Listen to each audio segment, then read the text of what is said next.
लोकशाहीचा बुलंद आवाज, रिपब्लिकन वार्ता, महाराष्ट्र।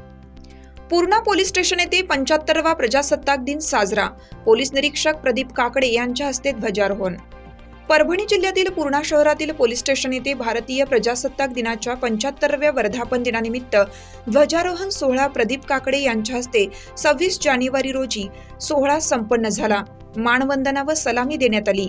यावेळी सहाय्यक पोलीस निरीक्षक दर्शन शिंदे, सहाय्यक पोलीस सुनील लहाने, उपनिरीक्षक महबूब पठाण, उपनिरीक्षक मीनाक्षी राखुंडे, उपनिरीक्षक शकुंतला डुकरे, उपनिरीक्षक रामकिसन चव्हाण, उपनिरीक्षक चंद्रकांत केंद्रे, उपनिरीक्षक रविकिरण लोखंडे यांच्यासह पोलीस कर्मचारी, होमगार्डचे अधिकारी आणि पूर्णा येथील नागरिक मोठ्या संख्येने उपस्थित होते।